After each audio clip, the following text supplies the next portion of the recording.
Well, I think the nature of this financial crisis is going to be a lot different than the one we had in 2008, because I don't think the Fed is going to allow it. That's one of the reasons I believe that Powell is going to pivot, because if the Fed does keep raising rates, we will have a financial crisis that looks like 2008, only much worse.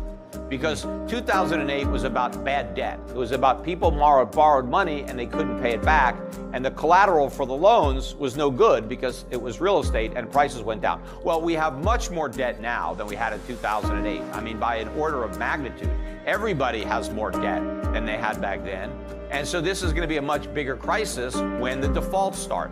And all those banks that were too big to fail, that were bailed out in 2008, they're a lot bigger now. And when they fail, it's going to be a lot worse, except with inflation too high and the Fed fighting inflation, there are no bailouts. There's no TARP 2.0. All these banks are going to have to be allowed to fail. And that means customers are going to lose money, not just stockholders or bondholders. The customers are going to lose money because the FDIC doesn't have any money unless it gets it from the Fed. And the Fed isn't going to be giving out money if it's fighting inflation. It's taking away money.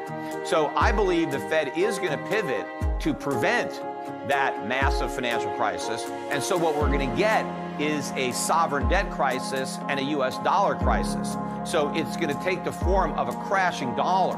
And so the people who are going to lose money are not the people that are just holding subprime mortgages, but the people who are holding US Treasury bonds or any bonds denominated in US dollars, or even people that have US dollars stuffed under their mattress.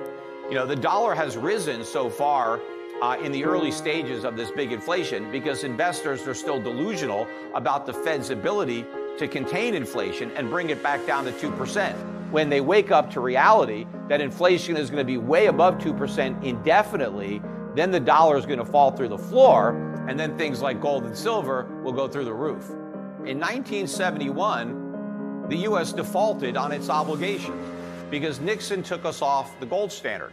But prior to that, if you owned a Federal Reserve note and you were a foreign central bank, you owned an obligation of the United States government to pay you gold.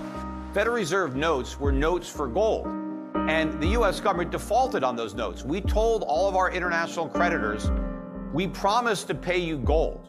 If you had $35, we promised you an ounce of gold. And they did a couple of devaluations first, but that wasn't enough. And then Nixon said, you know what? We're going to default completely. We're going to give you no gold for your notes. We're going to pay nothing. So that was an official default. And then gold went from $35 an ounce up to $850. So people who had U.S. Federal Reserve notes, thought they were going to get a certain amount of gold. They ended up getting a fraction of that gold because the value of the dollar imploded relative to gold, because we defaulted on that promise. But we didn't officially default on treasuries, but we defaulted on the fact that those treasuries were supposed to be repaid in gold. Because when we repaid treasuries in Federal Reserve notes, that was the equivalent of gold. They used to say the dollar is as good as gold because it was not only backed by gold, but redeemable on demand for gold. So that was the first default. This default is going to be different because obviously we're no longer on a gold standard. So nobody who owns U.S. treasuries or U.S. dollars has any expectation that they're going to be given gold. But they do believe they're going to be able to afford to buy gold. They're going to wake up to the reality that gold's going to be so expensive in terms of dollars, they're not going to be able to afford to buy any.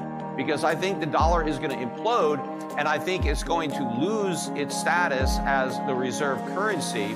And that is going to be a game changer for the U.S. economy because we rely on the ability to exchange the paper we print, U.S. Federal Reserve notes, dollars, for the goods the rest of the world produces. So we are dependent on the rest of the world for the goods that we consume.